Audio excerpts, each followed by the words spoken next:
Welcome to my YouTube channel the math plan मुश्किल।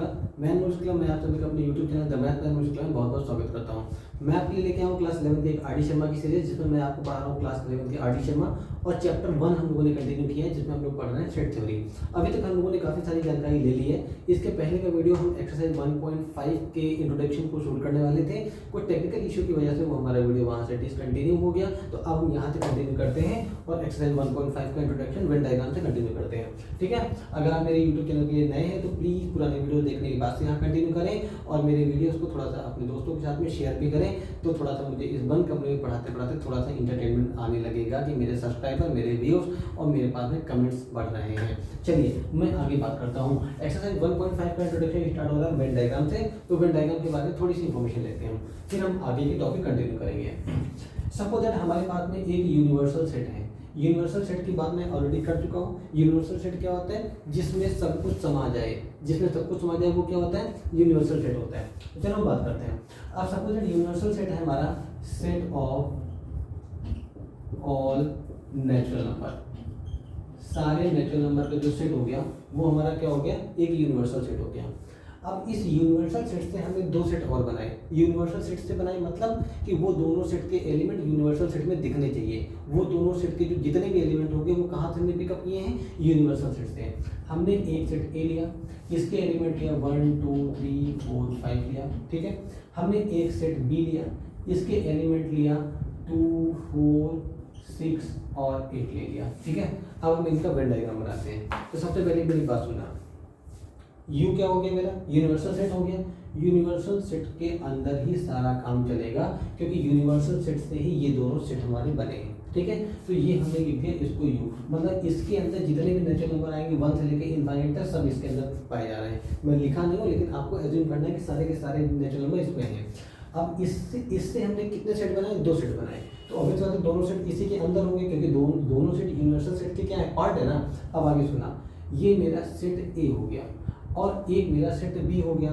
लेकिन B draw करने के पहले हम ये देखेंगे क्या सेट ए और बी के कुछ एलिमेंट कॉमन दिख रहे हैं? देखो यार, हमने देखा सेट ए और बी के कुछ एलिमेंट बी में है 2 4 और ए में है 2 4, मतलब ए और बी में कुछ एलिमेंट्स हमारे कॉमन दिख रहे हैं। तो उनको सिर्फ एक बार लिखेंगे। कैसे लिखेंगे?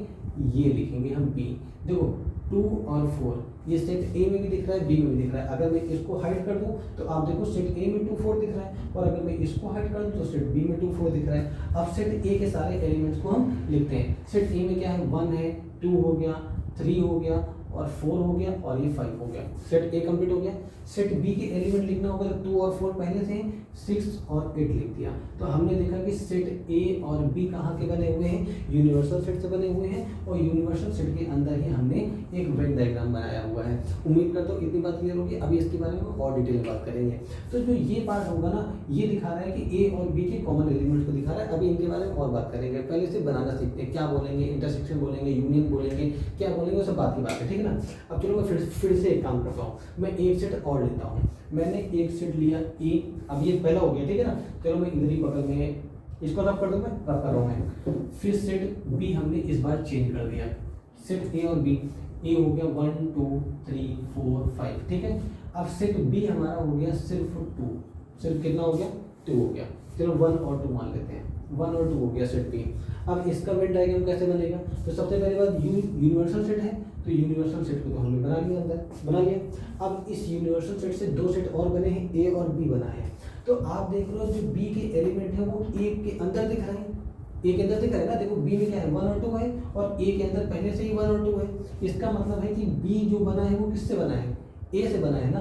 तो ये ए हो गया और ए के अंदर कौन हो गया? बी हो गया। ये हमारा सेट ए हो गया और इसके अंदर कौन हो गया? बी हो गया। कैसे? देखो बी के पार्ट में तो 1 और 2 हो गया, 2 एलिमेंट हो गए, और सेट ए के पार्ट में कितने हैं? 1 2 3 4 5। तो 1 2 पहले से सेट के अंदर है, और 3 4 और 5 अब हो गए।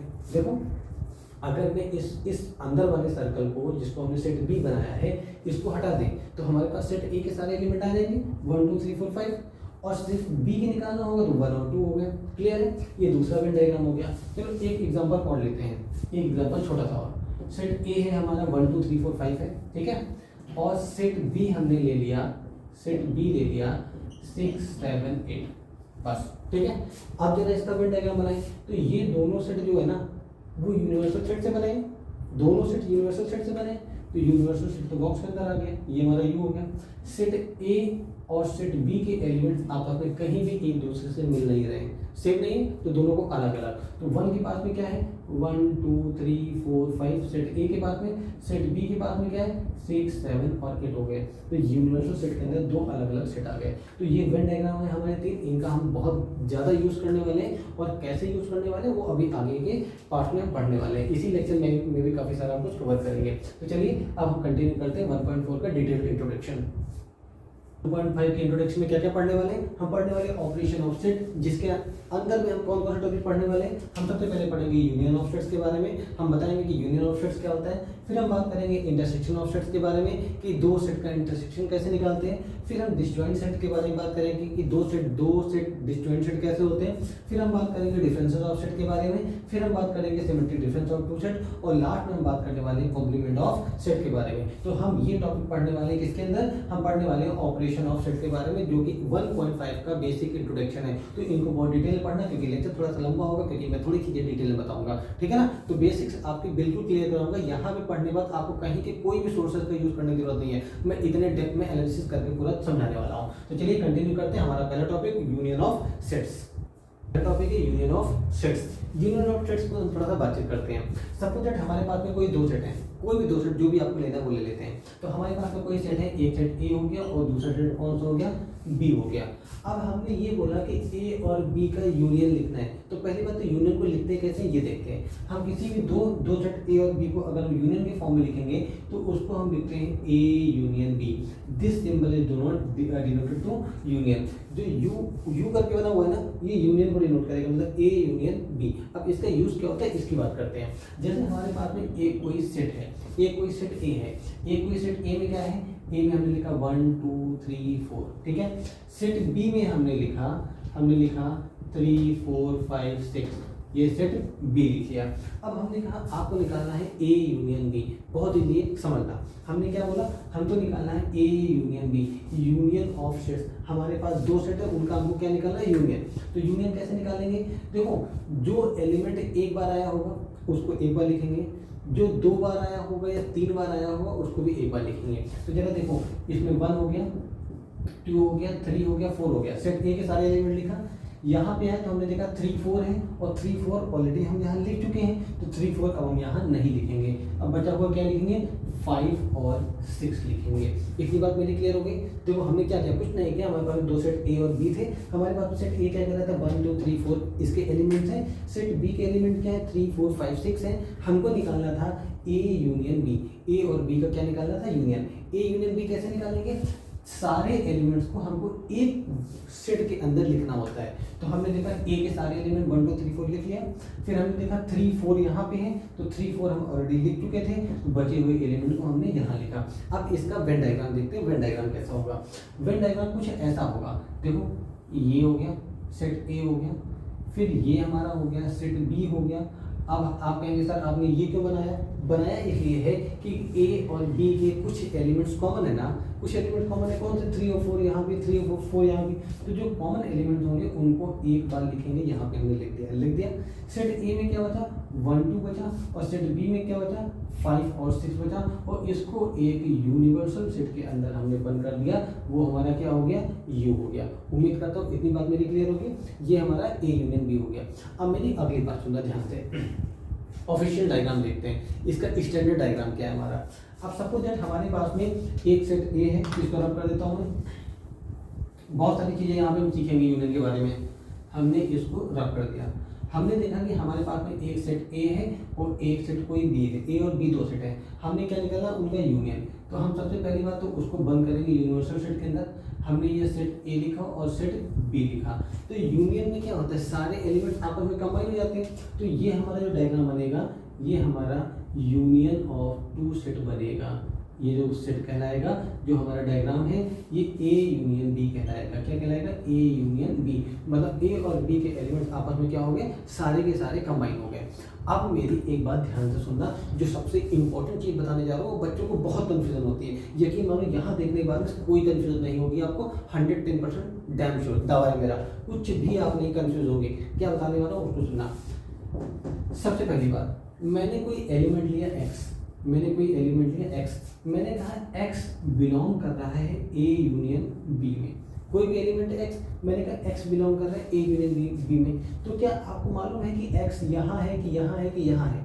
नहीं मालूम है ना, लेकिन ये मालूम है कि इस शेडेड रीजन में कहीं लाई कर रहा है, कहीं लाई कर रहा है ना। लेकिन क्या आप श्योर हैं? नहीं श्योर है ना। अब भाई आपको ये नहीं मालूम ना कि x ए में बिलोंग कर रहा है कि बी में बिलोंग कर रहा है, लेकिन आपको ये श्योर है कि इस शेडेड रीजन में कहीं ना कहीं x बैठा हुआ है। कहाँ बैठा है पता नहीं, ठीक है ना। अब श्योर तो है नहीं, तो हम इसको पता है क्या लिखेंगे? हम इसको लिखेंगे x बिलोंग टू ए, या तो x किस में बिलोंग करेगा? ए में, और x बिलोंग टू बी। इसका मतलब ये हुआ, और का मतलब क्या हो गया कि या तो एलिमेंट x ए में बिलोंग कर रहा है, या तो एलिमेंट x बी में बिलोंग कर रहा है। कहने मतलब ये है कि और हम वहाँ पे यूज़ करेंगे जहाँ पे हम सर्टेन नहीं है। देखो अभी और भी ट्रिक्स बताऊंगा, परेशान नहीं होना है, चीज़ों को समझना है। जब तक अंडरस्टैंडिंग अच्छी नहीं होगी तब तक आप क्वेश्चन सॉल्व नहीं कर पाएंगे। और सेट थ्योरी वगैरह क्वेश्चन, लास्ट के एक्सरसाइज के क्वेश्चन में बच्चे बहुत कंफ्यूज होते हैं, क्योंकि उनको कॉन्सेप्ट ही नहीं क्लियर होता है कि कब और लगाना है, कब एंड लगाना है। तो ये सब चीज़ें मैं यहाँ सिखाऊंगा। तो हमने क्या बोला, x एक एलिमेंट है जो ए यूनियन बी में बिलोंग कर रहा था। ए यूनियन बी मतलब इस ब्लैक वाले शेडेड रीजन में, लेकिन हम श्योर नहीं है कि ए जो x है वो यहाँ बैठा है कि यहाँ ना हो, कि यहाँ बैठा है कि यहाँ बैठा है, हम श्योर नहीं है। जब हम किसी चीज़ को लेकर श्योर नहीं होते हैं तो वहाँ पे हम और का यूज़ करते हैं। इतनी बात क्लियर होगी। अच्छा मैं एक चीज़ और दिखाता हूँ। मैंने बोला कि x does not belong to A union B. इसका मतलब क्या हुआ? इसका मतलब ये हुआ कि x इस काले वाले रीजन में नहीं है। शेडेड रीजन, जो हमने रीजन को शेड किया, क्या उसमें है? नहीं है ना, क्योंकि बिलोंग नहीं कर रहा है। तो इसका मतलब ये हो गया कि x does not belong to A, set A में भी, ए के अंदर भी नहीं है, and x does not belong to B, B के भी अंदर नहीं है। अब देखो मैंने यहाँ एंड का यूज़ किया, क्यों? क्योंकि हम डैम श्योर है कि जो x है वो इस ब्लैक रीजन में तो नहीं है, नहीं है ना। जब नहीं है तो हम वहाँ पे क्या यूज़ करेंगे? एंड, क्योंकि हम यहाँ पे श्योर है। तो उम्मीद करता हूँ तो ये दोनों कंडीशन तो आपको हमारी क्लियर हो गई होंगी। एक कंडीशन और है, उसको भी छोटा सा डिस्कस कर लेते हैं। तीसरी कंडीशन क्या है? ये क्लियर हो गया, और एंड क्लियर हो गया। अभी और भी हम डिटेल में बात करेंगे। तीसरी कंडीशन क्या है? कि A is the subset of A union B। बताओ सही है कि नहीं है? ऑब्वियसली बात है सही भाई। A के सारे एलिमेंट कहाँ दिखेंगे? A यूनियन B में दिखेंगे ना। सबसेट के बारे में बात कर चुका हूँ मैं, बार बार डिस्कस नहीं करूँ, सिर्फ हाँ नाम में आंसर चाहता हूँ। तो कमेंट बॉक्स में आंसर दो, हाँ सर होगा। क्यों होगा? रीजन भी लिख डालो, अपने आप को दिखाओ कि आप टैलेंटेड हो, मैथ पढ़ रहे हो। तो A is the subset of A union B, तो मतलब A के सारे एलिमेंट कहाँ है? A यूनियन B में। चलो आगे बात करते हैं। अगर मैं लिख दूँ B is the subset of A union B, क्या बात सही है? बिल्कुल सही है। A यूनियन B पूरा काला वाला रीजन हो गया जो मैंने सेट किया है। अब इसमें क्या B के एलिमेंट नहीं है? है ना। तो मतलब कि ये भी सही हो गया और ये भी पार्ट सही हो गया। तो यूनियन ऑफ सेट के बारे में उम्मीद करता हूँ इतनी सी बात आपको क्लियर हो गई होगी। ठीक है, चलो अब बात करते हैं आगे। हमारा क्या है? सेकंड पार्ट हमारा intersection of the set. Intersection of the set क्या होता है? अब फिर से हम दो सेट को ही कंसीडर कर लेते हैं। सपोज दैट हमारे पास में दो सेट है, हमारे पास में एक सेट A हो गया और एक सेट कौन सा हो गया? B हो गया। तो A और B का इंटरसेक्शन कैसे लिखेंगे? इंटरसेक्शन लिखने का तरीका होता है A इंटरसेक्शन B। जो उल्टा U बना होता है वो इंटरसेक्शन को डिनोट करता है, जो सीधा U बना होता है वो किसको डिनोट करता है? वो यूनियन को डिनोट करता है। तो अब मेरी बात आगे इस पर कंटिन्यू करते हैं। सपोज दैट मैंने आपको एक सेट A दिया। देखो जितने भी एग्जाम्पल आप अपने आप खुद बनाएंगे उतना ज़्यादा कॉन्सेप्ट क्लियर होगा। तो पहले मेरा एग्जांपल देखो, फिर वीडियो को पॉज करो, एक एग्जांपल आप बनाओ और इंटरसेक्शन निकाल के देखो कि आपका इंटरसेक्शन निकल के आ रहा है कि नहीं आ रहा है। तो ए की बात करते हैं। एक सेट ए हो गया जिसका हमने लिखा A B C D E, ठीक है। एक मैंने सेट बी ले लिया जिसमें हमने लिखा C E F G, ये सेट ले लिया। अब इंटरसेक्शन कैसे निकालेंगे? तो सबसे पहली बात, इंटरसेक्शन से पहले हम वेन डायग्राम देखते हैं क्या है। जब हम कोई एक वेन डायग्राम बनाएंगे दो सेट का, ये यूनिवर्सल सेट हो गया, ठीक है हमारा, यूनिवर्सल सेट को हमेशा बनाने के बाद ही दोनों सेट बनाने हैं, क्योंकि हर सेट के यूनिवर्सल सेट पाए जाते हैं। अभी आगे हम बात करेंगे, ठीक है ना। अब देखो मेरा एक सेट ए हो गया और एक सेट क्या हो गया मेरा बी हो गया, ये ए हो गया और ये क्या हो गया बी हो गया। तो हमने देखा कि यहाँ पे एलिमेंट्स हम कौन से लिखते हैं, यहाँ पे हम एलिमेंट्स वो लिखते हैं जो ए और बी में कॉमन होते हैं। यही पीछे बताया हूँ मैं कि यहाँ पे वही एलिमेंट लिखेंगे जो ए में भी होंगे और बी में भी होंगे। तो यही वाला जो रीजन होता है इसी को हम बोलते हैं ए इंटरसेक्शन बी। इसी को हम क्या बोलते हैं, ए इंटरसेक्शन बी बोलते हैं। चलो हम एक एग्जांपल लेके सॉल्व करते हैं जो हमारे सामने लिखा हुआ है। सेट ए क्या है, ए बी सी डी ई है। हमने एक सेट ए बना लिया, एक सेट बी बना लिया, क्योंकि ए और बी में दो एलिमेंट कॉमन है, सी और ई, सी और ई। तो हमने लिख लिया सी और ई, यहाँ भी लिख लिया। इसके बाद में क्या हो गया, ए है, ये सेट ए है, ये सेट बी है, ए बी सी हो गया, डी हो गया, ठीक है ना। अब देखो A B C D E, set A complete हो गया। सेट बी को कंप्लीट करते हैं, सी ई पहले से है, एफ और जी यहाँ लिख लिया और इसको हमने एक यूनिवर्सल सेट के अंदर बंद कर दिया। अब मैं आपसे बोलूँ कि ए इंटरसेक्शन बी क्या होगा, तो इंटरसेक्शन वाला पार्ट कौन सा होता है, ये वाला होता है ना जो हमने यहाँ पे शेड किया हुआ है। तो यहाँ पे ये वाला रीजन हो गया। तो इंटरसेक्शन में कौन से एलिमेंट आ गए, सी और ई हमें दिखेंगे, दो एलिमेंट दिखेंगे सी और ई।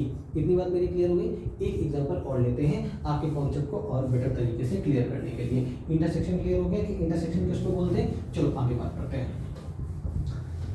मैंने अभी तक जितनी भी मैथ पढ़ाई है सब बिल्कुल बेसिक लेवल से और बेसिक वर्डिंग का यूज़ करके पढ़ाई है। मैंने कोई टेक्निकल वर्ड का यूज़ नहीं किया है। तो मुझे उम्मीद है कि आपको मेरी पढ़ाई में मैथ बिल्कुल समझ में आ रही होगी। कमेंट में यस या नो करके लिख के भेजते रहिए मेरा कॉन्फिडेंस लेवल और बूस्टअप करने के लिए। चलिए आगे बात करते हैं। मैंने एक एग्जाम्पल ले लिया सेट ए का। मैंने एग्जाम्पल सेट ए का क्या लिया, X such that x belong to natural number और X is equal to 3n, ठीक है। हमने क्या लिखा कि हमारे पास में थोड़ा सा चिन्ह कर लेता हूँ, x such that x is equal to 3n और n बिलोंग कर रहा है नेचुरल नंबर में। मतलब कि जो हमारा सेट ए है वो किसका मल्टीपल है, 3 का मल्टीपल है। मतलब n की वैल्यू 1 रखोगे, फिर 2 रखोगे, फिर 3 रखोगे, कुछ सेट बनाऊंगा अभी क्या होगा। सेट बी लिखा हमने लिखा x such that x is equal to 2n और हमने लिख दिया कि n बिलोंग कर रहा है नेचुरल नंबर में।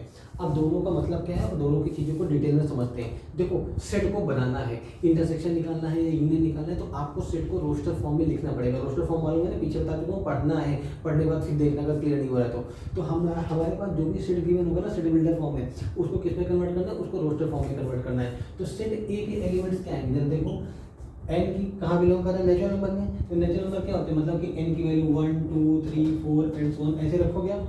यहाँ पे भी n कहाँ बिलोंग कर रहा है नेचुरल नंबर में, तो n क्या रखोगे 1 2 3 4 एंड सो ऑन ऐसे रखेंगे।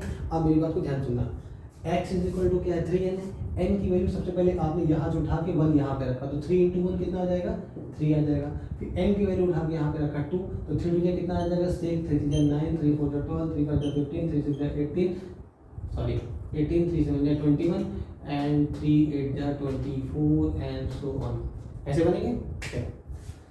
सेट बी की बात करता हूँ। सेट बी क्या बोल रहा है, सेट बी फिर से बोल रहा है कि n कहाँ बिलोंग करता है नेचुरल में, मतलब 1 2 3 4 5 6 एंड सो ऑन यहाँ तक जाएगा। तो n की वैल्यू 1 उठा के एक बार यहाँ रखेंगे, फिर 2 उठा के रखेंगे, फिर 3 रखेंगे, फिर 4 रखेंगे, तो हमें क्या मिलेगा 2 का मल्टीपल। ये देखो 1 रखोगे तो 2 इंटू 1 क्या हो जाएगा 2, जब यहाँ 2 रखोगे 2 2 जा 4, जब यहाँ 3 रखोगे 3 2 जा 6, तो यहाँ पे आएगा 2 4 6 8 10 12 एंड सो ऑन। यही सीरीज बनेगी हमारी, यही हमारा एक सेट बन के तैयार हो जाएगा। अब मेरी बात सुना, हमको निकालना क्या है, हमको निकालना है ए इंटरसेक्शन बी। अगर हमको ए इंटरसेक्शन बी निकालना है तो हमको वही एलिमेंट लेना पड़ेगा जो दोनों में कॉमन है। तो जरा देखो यहाँ पे 6 है, यहाँ पे 6 है, ये 6 कॉमन मिला, हमने पहला एलिमेंट 6 लिखा। कॉमन क्या होगा, जो दोनों में कॉमन होंगे, यही वाला रीजन हमारा इंटरसेक्शन कहलाएगा। तो इंटरसेक्शन में क्या कॉमन वाले होते हैं, 6 हो गया। फिर हम थोड़ा सा और गए, हमने देखा अगला एलिमेंट हमें मिल गया 12 मिल गया। फिर थोड़ा सा और जाएंगे ना, ये 14 16 फिर 18, तो अगला एलिमेंट हमको क्या मिलने वाला है 18 मिलने वाला है। तो जो हमारा ए इंटरसेक्शन बी बनने वाला है वो 6 12 18 एंड सो ऑन कुछ ऐसे बनने वाला है। अब जरा देखो इंटरसेक्शन में हमें कौन से एलिमेंट मिल रहे हैं, 6 का टेबल दिख रहा है ना, तो सारे के सारे एलिमेंट क्या हो गए 6 के मल्टीपल हो गए। तो आप लिखोगे ए इंटरसेक्शन बी, ये तो रोशन फॉर्म में आ गया, सेट बिल्डर फॉर्म में लिखना सिखा रहा हूँ। लिखोगे x such that x belong is equal to 6n, क्योंकि देखो 6 × 6, 6 × 12, 6 × 3 = 18, 6 × 24, ऐसे चलेगा ना। और जहाँ पे n बिलोंग कर रहा है नेचुरल नंबर में, तो ये हमारा A इंटरसेक्शन B हो गया। तो उम्मीद करता हूँ कि इंटरसेक्शन वाला पार्ट आपको क्लियर हो गया होगा, और इसके पहले यूनियन वाला भी पार्ट आपको क्लियर हुआ होगा। नहीं है, थोड़ी बहुत डाउट है तो वेट करो, एक्सरसाइज मुझे आने दो और डिटेल में एग्जाम्पल लेके और बहुत सारी चीज़ें सीखेंगे है। चलिए हम बात करते हैं तीसरे टॉपिक पे। अगला पार्ट हमारा क्या है, पार्ट सी है डिसजॉइंट सेट। इस सेट को कंटिन्यू करने के पहले मैं आपको एक छोटा सा क्वेश्चन पूछ रहा हूँ, वीडियो को पॉज करो और मुझे उस क्वेश्चन का आंसर ट्रू या फॉल्स में दो। मैंने क्वेश्चन यहाँ पे लिखा है कि A intersection B is the subset of A, ठीक। दूसरा कंडीशन लिखा है A intersection B is the subset of B। ये दोनों कंडीशन हमारी ट्रू है या फॉल्स है, आपको बताना है। जल्दी से वीडियो पॉज करने के बाद ही बताना मुझे क्या है, ठीक है ना। चलो आगे बात करते हैं डिसजॉइंट सेट के बारे में। अब डिसजॉइंट सेट क्या होते हैं, देखो दो सेट जब ज्वाइंट होते हैं तो वो ज्वाइंट सेट हो गए। दो लड़ाई हो गई, डिसजॉइंट हो गए, न ये इससे मिल रहा है न ये इससे मिल रहा है, दोनों अलग अलग हो गए। देखो बताता हूँ क्या। सपोज दैट मेरे पास में A एंड B कोई दो सेट हैं, ठीक है। हमने सेट A ले लिया, सेट A ले लिया 2, 4, 6 और 8 ले लिया, ठीक। सेट B हमने ले लिया 1, 3, 5, 7 ले लिया, दो सेट हो गए। हमने इनका एक वेन डायग्राम बनाया, ये सेट A हो गया, ये सेट B हो गया। डायग्राम याद आ रहा होगा, मैंने सबसे स्टार्टिंग बताया था। अब सेट A में क्या है, ये सेट A हो गया, सेट B हो गया, ये यूनिवर्सल सेट है, ये आपका 2, 4, 6, 8 ये आएंगे एलिमेंट। सेट B में क्या है 1, 3, 5, 7 यही एलिमेंट्स आएंगे हमारे। अब जरा एक चीज देखो, क्या A और B में कोई एलिमेंट कॉमन है? नहीं कॉमन है ना, तो हमने ये वाला डायग्राम नहीं बनाया, इसीलिए क्योंकि जब कोई एलिमेंट कॉमन नहीं है तो हम ये वाला डायग्राम बनाएंगे, और ये वाला जो डायग्राम होगा ये डिसजॉइंट सेट का फिगर कहलाएगा, वेन डायग्राम कहलाएगा। अब मेरी अगली बात सुनना, तो डिसजॉइंट सेट के लिए आपके दिमाग में एक तुरंत कंडीशन आनी चाहिए। वो कंडीशन ये आनी चाहिए कि sir if A and B are two sets, A और B हमारे आर टू सेट, दो हमारे सेट हैं, और क्या कंडीशन आनी चाहिए, and A intersection B is equal to 5। A intersection B क्या हो जाए 5, मतलब A इंटरसेक्शन B में कोई एलिमेंट नहीं। देखो इंटरसेक्शन में क्या कोई एलिमेंट B में दिख रहा है? नहीं दिख रहा है ना, मतलब क्या हो गया 5 हो गया। अब जब A इंटरसेक्शन B हमारा 5 हो गया तो मतलब कि जो हमारे then A and B are called disjoint set. A और B को हम क्या बोलेंगे, A और B को हम डिसजॉइंट सेट बोलेंगे, ठीक है।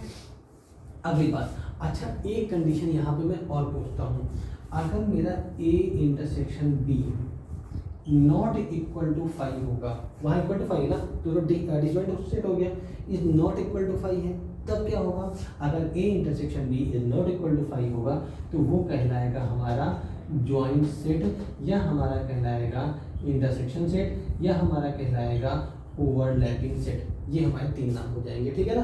तो उम्मीद करता हूँ डिसजॉइंट सेट हमको क्लियर हो गया होगा, उम्मीद है क्लियर है, क्योंकि हमारा A इंटरसेक्शन B जब 5 होगा, जब दोनों में कोई एलिमेंट बीच में कॉमन नहीं होगा, तो वो हमारे सेट क्या कहलाएंगे, डिसजॉइंट सेट कहलाएंगे। और इनका कंडीशन का आंसर भी मैं अब दे ही देता हूँ, कुछ बच्चे सोच रहे होंगे पता नहीं ट्रू होगा कि फॉल्स होगा। तो जरा एक चीज़ बताओ, हमने A इंटरसेक्शन B निकाल लिया, A इंटरसेक्शन B के एलिमेंट्स कहाँ होंगे, यहाँ होंगे, तो भैया ये एलिमेंट A में भी होंगे, ये एलिमेंट कहाँ होंगे, B में भी होंगे। तो A intersection B is the subset of A, क्योंकि इसके एलिमेंट A में भी हैं और इसके एलिमेंट B में भी हैं, मतलब कंडीशन क्या हो गई, ट्रू हो गई, ठीक है। चलो आगे बात करते हैं। अगला पार्ट क्या आ गया, डिफरेंस ऑफ द सेट। अब डिफरेंस ऑफ द सेट में क्या होता है, ध्यान सुनना, कुछ भी नहीं है। Suppose that A and B है आर टू सेट, A और B हमारे कोई भी दो सेट है। A के एलिमेंट मान लेता हूँ मैं, A के एलिमेंट मान लेता हूँ 1, 2, 3, 4, 5, ठीक है। और सेट B के एलिमेंट मान लेता हूँ 4, 5, 6, 7 एंड सो ऑन, ठीक है। अब जरा देखो, अगर मैं इनका वेन डायग्राम बनाता हूँ तो वेन डायग्राम कैसे बनेगा, आपके दिमाग में आ गया होगा वेन डायग्राम कैसे बनेगा, शायद आपने बना लिया होगा। तो वेन डायग्राम इसका कैसे बनेगा, इसका वेन डायग्राम कुछ ऐसे बनेगा। देखो ये यूनिवर्सल सेट हो गया, ये सेट A हो गया और ये सेट B हो गया, ऐसे हो गया। सेट A में एलिमेंट कौन कौन से हैं, 1, 2, 3, 4, 5 यहाँ है, 4, 5 यहाँ है, तो ये हमारे 4 और 5 आ गए, और यहाँ पे 6 और 7 आ गया। यही वेन डायग्राम बनेगा। अब मेरी बात को बहुत ध्यान से सुनना, मैं क्या बताने वाला हूँ। जो हमारा ये वाला पार्ट था, जिसको हमने रेड से शेड किया, ये हमारा अभी तक क्या कह रहा था, ये कह रहा था ए इंटरसेक्शन बी। तो ये हमारा ए इंटरसेक्शन बी अभी तक कह रहा था, तो अभी भी इसको हम ए इंटरसेक्शन बी ही बोलेंगे, ठीक है। लेकिन अगर मैं इस पार्ट की बात करूँ, वो एलिमेंट जो सिर्फ ए में है, the element which are found in only A, सिर्फ ए में कौन से 1 2 3 है ना। अब ये मत बोलना सर ए में तो 4 5 है, मैं ओनली वर्ड का यूज कर रहा हूँ कि elements which are found in only A, सिर्फ ए में। सपोज दैट आपके पास में, आपके घर में 4 गाड़ी है, कौन कौन सी, स्कॉर्पियो हो गई, और उसके बाद इनोवा हो गई, और एक अपाचे की बाइक हो गई, एक होंडा सिटी हो गई, 4 गाड़ियाँ हो गई, ठीक है। मेरे पास में क्या है, मेरे पास पजेरो हो गई, मेरे पास होंडा सिटी हो गई, मेरे पास अपाचे हो गई। लेकिन हमारे पास में आपकी एक कार ऐसी होगी जो सिर्फ आपके पास में होगी, वो आपकी ओनली वाली कंडीशन कहलाएगी, मतलब वो सिर्फ आपके पास में है। हमने ये नहीं पूछा कि आपके पास कौन सी कार है, हमने आपसे पूछा कि आपके पास में, सिर्फ आपके पास में कौन सी कार है जो किसी के पास में नहीं है। तो ओनली कंडीशन क्लियर हो गई। अब ओनली में ओनली ए क्या हो गया, ये वाला पार्ट हो गया जिसको मैं ब्लैक रीजन से सेट कर रहा हूँ, ब्लैक से सेट कर रहा हूँ। तो इस रीजन को हम बोलते हैं ओनली ए, इसको क्या बोलते हैं, ओनली ए। अगर मैं इस पार्ट की बातचीत करूँ, तो जो ये वाला पार्ट है, इसमें एलिमेंट जो है वो सिर्फ बी में, वो कहीं और नहीं है, तो ये हमारा कहलाएगा ओनली बी। इतनी बात मेरी क्लियर होगी। ओनली ए और ओनली बी, जो सिर्फ ए के पास में है या सिर्फ बी के पास में, वो ओनली वाली कंडीशन पे आएंगे। अब मेरी आगे की बात सुनना, इस कंडीशन को हम ओनली ए के अलावा लिखते हैं ए माइनस बी, मतलब कि ए में से हमने बी के एलिमेंट हटा दिया। देखो ए के पास में क्या था, 1 2 3 4 5 था ना, लेकिन हमने 4 5 क्यों हटा दिया, क्योंकि 4 5 बी के पास में भी थे ना, तो इसीलिए ए माइनस बी को हम बोलेंगे difference of two set A and B. लेकिन अगर मैं यहाँ पे लिखता हूँ बी माइनस ए, तो इसका मतलब हुआ कि हम बी माइनस ए में ओनली बी की बात कर रहे हैं। छोटे छोटे वर्ड को ध्यान देना भाई साहब, क्योंकि आगे मैं जो पढ़ाने वाला हूँ इन सबका यूज करने वाला हूँ, इसीलिए कॉन्सेप्ट को बहुत डेप्थ बता रहा हूँ मैं। सुना, ओनली बी का मतलब क्या हो गया, वो एलिमेंट जो सिर्फ बी में है वो ए में नहीं है। अगर ए में है तो उनको हमने ए से बी से माइनस कर दिया, तो हमने बी में से ए के एलिमेंट क्या कर दिए, हटा दिए। जरा देखो मैं एक एग्जांपल देके दिखाता हूँ। सपोज मेरे पास में सेट ए है, ए बी सी डी, ठीक है। एक मेरे पास में सेट बी है जो है सी डी ई एफ जी करके हो गया। एग्जाम्पल में बहुत छोटे छोटे दे रहा हूँ जो कि आपके दिमाग में बैठते हैं, आगे चल के एग्जाम्पल का लेवल हम बढ़ाएंगे, ठीक है ना। चलो आगे बात करते हैं। हमने निकाला ए माइनस बी क्या हो जाएगा, तो ए माइनस बी के मतलब क्या है, पहले इसको सुनना, आंसर निकालना नहीं, पहले मतलब सुन लो कि ए में से बी के एलिमेंट को माइनस कर दो। तो ए में से बी के एलिमेंट कौन से दिख रहे हैं, सी और डी यहाँ है और सी और डी यहाँ पे। तो ए में से बी के एलिमेंट माइनस कर दिया, तो हमारे पास में बचेगा सिर्फ ए और बी, ठीक। और इसी का दूसरा नाम क्या होता है, इसी का दूसरा नाम है ओनली ए। क्या बोलते हैं, ओनली ए। इस वर्ड का भी बहुत आगे यूज होगा, और जब वर्ड स्टेटमेंट वाले क्वेश्चन पढ़ेंगे तो उसमें बहुत ज़्यादा यूज होगा उसमें, ठीक है ना। फिर अगर मैं बात करता हूँ ओनली बी का, तो ओनली बी का मतलब होता है कि बी में से ए के एलिमेंट हटा दिया। सेट बी है, सेट बी में से ए के एलिमेंट सी और डी दिख रहे हैं ना, इनको हटा दिया, बचा क्या, ई एफ और जी बचा। तो हमारे पास में ओनली ए और ओनली बी के भी सारे एलिमेंट निकल के आ गए। तो मैं उम्मीद करता हूँ कि डिफरेंस ऑफ द सेट आपको समझ में आ गया होगा। एक चीज मेरी बात याद रखना, जो अभी तक हम लोगों ने पढ़ा हुआ है, हम लोगों ने सिर्फ एक सिंपल सा वेन डायग्राम पढ़ा है। हमने वो वेन डायग्राम ये पढ़ा है ऐसे करके, ये सेट ए ये सेट बी, जो ये वाला रीजन होता है वो हमारा कहलाता है ए इंटरसेक्शन बी कहलाता है। अगर मैं इस पूरे रीजन को सेट कर दूंगा तो वो हमारा ए यूनियन बी कहलाएगा।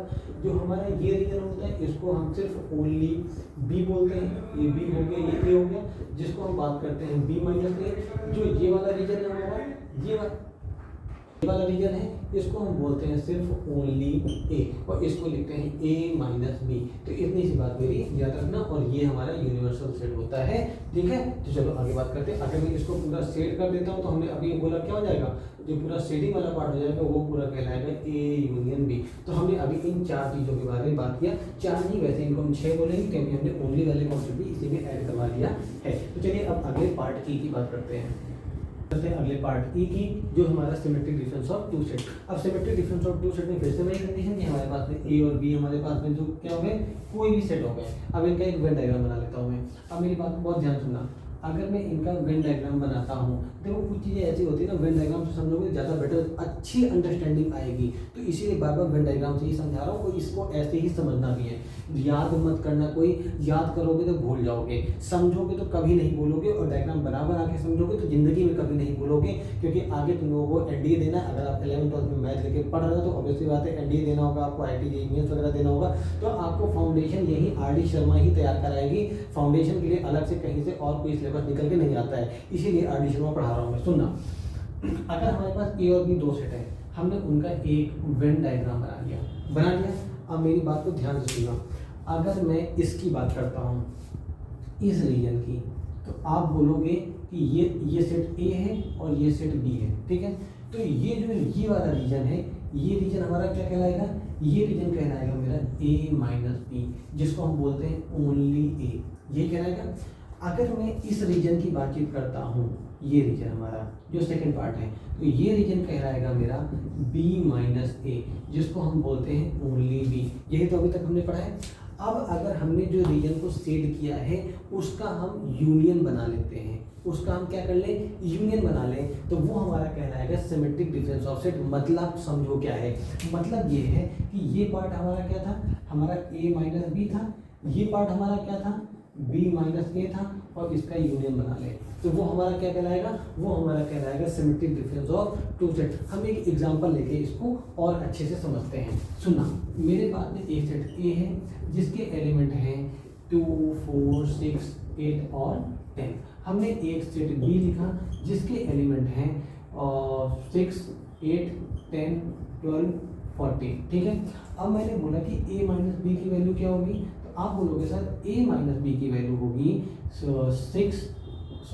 ए माइनस बी मतलब ए में से बी के एलिमेंट हमने हटा दिए, तो 6, 8, 10, 6, 8, 10 कॉमन लिख रहे हैं, तो 6, 8, 10 हटा दिए, तो ये क्या हो गया 2, 4 हो गया। फिर हमने निकाला b माइनस ए, अब b माइनस ए क्या आएगा, b माइनस ए मतलब b में से a के एलिमेंट हटा दिया, तो बचा 12, 14, ये बचा हमारा। तो symmetric difference of two set को हम कैसे लिखेंगे, जो symmetric difference of two set लिखेंगे, हमने क्या कहा, इसका मतलब कि a माइनस बी और यूनियन b माइनस ए, यही होगा। तो a माइनस बी के एलिमेंट क्या है हमारे 2, 4 है, यूनियन b माइनस ए के एलिमेंट क्या है 12, 14 है, और जब दोनों का यूनियन बनाओगे तो आपने पढ़ा हुआ है यूनियन निकालना, इसका यूनियन जो आएगा 2, 4, 12, 14, and this is called the symmetric difference of two set A and B। ये हमारा सिंबल होता है। तो symmetric difference of two set A और B आपको समझ में आ गए होंगे। अगर कोई दिक्कत है तो फिर भी बताओ, इसको आप ऐसे भी लिख सकते हो A और B, तो इसको A और B ऐसे भी लिख सकते हैं, ठीक है ना। तो उम्मीद करता हूँ ये symmetric difference of two set आपको क्लियर हो गया होगा।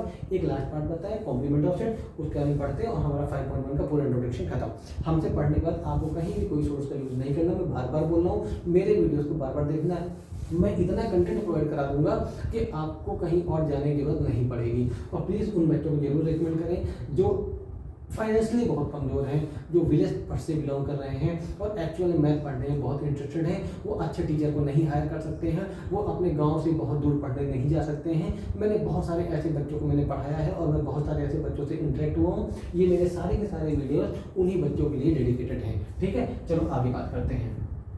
अगला टॉपिक हमारा क्या है, complement of the set. Complement of the set क्या होता है, इसको बात करते हैं। सपोज दैट एक हमारे यूनिवर्सल सेट है, ठीक है। कॉम्प्लीमेंट को हमेशा यूनिवर्सल से ही कंपेयर करते हैं। एक हमारा यूनिवर्सल सेट है U और एक कोई और सेट है A जो यूनिवर्सल सेट से बना है, ठीक है। दो सेट हो गए हमारे पास में। सपोज दैट मैं एग्जांपल ले लेता हूँ, एक यूनिवर्सल सेट हो गया, यूनिवर्सल सेट हो गया सेट ऑफ नेचुरल नंबर। ये किसका सेट हो गया, ये हो गया सेट ऑफ नेचुरल नंबर। ये नेचुरल नंबर का कोई एक सेट हो गया, natural number 1, 2, 3, 4, 5, 6 up to infinite. फिर मैंने एक सेट A ले लिया, सेट A क्या हो गया, सेट A हो गया सेट ऑफ इवन नंबर। किसका सेट हो गया, सेट ऑफ इवन नंबर हो गया। अब मेरी बात सुनना, कॉम्प्लीमेंट ऑफ सेट क्या होता है। अगर मुझे A का कॉम्प्लीमेंट U का नहीं, हमेशा उस सेट का कॉम्प्लीमेंट निकलेगा जो यूनिवर्सल सेट से बना है, ठीक है ना। कभी यूनिवर्सल सेट का कॉम्प्लीमेंट आप नहीं निकालोगे, जब निकालोगे तो बताऊंगा वो क्या आएगा, वो हमेशा 0 आ जाएगा, ठीक ना, 5 आता है। तो अब मेरी बात सुनना, क्यों आता है कि चीज़ें क्लियर हो जाएंगी। अब सपोज दैट इस सेट A का हमें क्या निकालना है, कॉम्प्लीमेंट ऑफ सेट। तो इसको हम लिखते हैं A ऊपर ऐसे बना के, या फिर इसको लिखने का तरीका होता है ए कॉम्प्लीमेंट। लेकिन इसका मतलब क्या होता है, इसका मतलब होता है कि यूनिवर्सल सेट में से ए सेट को हमने क्या कर दिया, माइनस कर दिया, यू में से ए को निकाल दिया। डायग्राम बना के दिखाता हूँ, बिल्कुल क्लियर हो जाएगा। देखो हमारे पास में एक यूनिवर्सल सेट है, यू हो गया, एक सेट ए है, इसका हमने नाम दे दिया ए। अब हमने क्या बोला कि जो सेट ए है वो यूनिवर्सल सेट से बना है। इसका मतलब ये हुआ कि हमने यूनिवर्सल, अब सेट ए का कॉम्प्लीमेंट निकालना है, तो कॉम्प्लीमेंट का मतलब ये हुआ कि यूनिवर्सल सेट में से ए को हटा दिया, तो बचा हुआ पार्ट कौन सा हो गया, यही तो बचा हुआ पार्ट हो गया ना। ये जो बाहर का रीजन है, यही रीजन तो हमारा बचा हुआ हो गया, और यही जो रीजन होगा, this region is called A complement और यू माइनस ए, इसको बोलते हैं कॉम्प्लीमेंट ऑफ द सेट। इसी बात मेरी क्लियर है। तो चलो, जो हमने एग्जांपल सामने लिया इसकी बात करते हैं। हमारे पास में यू क्या है, सेट ऑफ नेचुरल नंबर, तो इस बॉक्स के अंदर सारे के सारे क्या है, नेचुरल नंबर है। और सेट ए क्या है, सेट ऑफ इवन नंबर है। सेट ए क्या है, इवन नंबर है ना, तो यहाँ पे आ गए इवन नंबर। तो अब जरा हमको कमेंट बॉक्स में बताओ जरा, यहाँ पे क्या बचेगा, क्या बचेगा, वीडियो को पॉज करो, कमेंट बॉक्स में जल्दी बोलो, फिलहाल तो मैं आगे कंटिन्यू कर रहा हूँ। तो यहाँ पे क्या आएगा, यहाँ पे सारे नेचुरल नंबर थे। नेचुरल नंबर में दो ही तरीके के नंबर होते हैं, या तो इवन नंबर होते हैं या तो ऑड नंबर होते हैं। अब लेकिन यहाँ पे क्या आ गए, यहाँ पे तो हमारे इवन नंबर आ गए, तो बाहर बचे हुए पार्ट क्या आ जाएगा, ऑड नंबर का सेट बन जाएगा। तो उम्मीद करता हूँ कॉम्प्लीमेंट ऑफ द सेट आपको क्लियर हो गया होगा। अब यही हमारे ऑपरेशन ऑफ द सेट सारे खत्म हो गए। अब यहाँ से मैं एक छोटा सा कोई कॉन्सेप्ट नहीं है, एक एंड और का यूज एक बार और समझा देता हूँ एक क्वेश्चन में, फिर आपसे आगे बात करता हूँ। एक्सरसाइज 5.1 मैंने जितने भी एग्जाम्पल दिए हैं, जितनी भी चीज़ें समझाई बहुत बेसिक से समझाई है, तो बेसिक लेवल पे ही समझना है। जब हम उसको थोड़ा सा और अपग्रेड करेंगे तो मैं बताऊंगा कि अब दिमाग लगाना है, अब दिमाग का यूज़ करो। अभी तक कुछ दिमाग लगाने वाला मैंने बताया नहीं है, ठीक है। तो चलो एक एग्जाम्पल और लेते हैं। सपोज दैट हमारे पास में एक वेन डायग्राम बना हुआ है, ठीक है, ये सेट ए का हो गया और सेट बी हो गया। मैंने लिखा a माइनस बी का एक सेट बनाया इस फिगर से, तो a माइनस बी वाला पार्ट क्या हो जाएगा, ये वाला पार्ट मेरा a माइनस बी कहलाएगा। बात को ध्यान सुनना, तो a माइनस बी के लिए हम एक सेट वेक्टर फॉर्म में लिख रहे हैं। हमने लिखा x सच दैट x क्या है, उस सेट के एलिमेंट को डिनोट करेगा जो a माइनस बी से बने हैं। तो x such that x belong to a minus B, इसी से बिलोंग करेगा। इसका मतलब पता है क्या हुआ, इसका मतलब ये हुआ। अच्छा एक चीज़ सोच के बताओ कि ये x कहाँ बिलोंग करेगा, a में बिलोंग करेगा कि b में बिलोंग करेगा। a माइनस बी का मतलब है कि a से सारे एलिमेंट हमने b वाले हटा दिए। जब a से हमने b वाले एलिमेंट हटा दिए तो बचे किसके एलिमेंट, a के बचे ना, तो हम डैम श्योर हो गए ना। तो इसका मतलब है कि x belong to a and x does not belong to B. X A से बिलोंग करेगा लेकिन एक्स बी से बिलोंग नहीं करेगा। इतनी बात मेरी क्लियर हो गई। अगर इसका उल्टा ले लेता हूँ, बी माइनस ए कर लेता हूँ, तो यहाँ पर लिखेंगे X such that x belong to B minus A. इसका मतलब है कि एक्स किस में बिलोंग कर रहा है, बी में बिलोंग कर रहा है, क्योंकि बी से हमने ए के एलिमेंट हटा दिए हैं। तो इसका मतलब हुआ कि X belong to B and X does not belong to A, X A में बिलोंग नहीं करेगा। तो उम्मीद करता हूँ 5.1 का इंट्रोडक्शन आपको बहुत अच्छे से क्लियर होगा।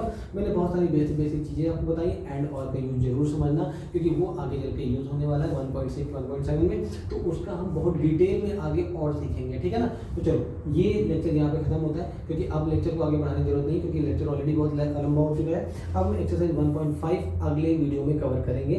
तब तक के लिए टाटा बाय बाय। और मुझे मोटिवेट करने के लिए थोड़ा सा आप लोग कष्ट कर दीजिए कि जब मैं आपको सारे लेक्चर्स फ्री में प्रोवाइड करा रहा हूँ, पूरी ऑडिशन में फ्री में पढ़ाने वाला हूँ और पढ़ा रहा हूँ, तो आप मेरे लेक्चर्स में सब्सक्राइबर्स, लाइक्स और कमेंट का थोड़ा सा योगदान दे दें। चलिए तब तक के लिए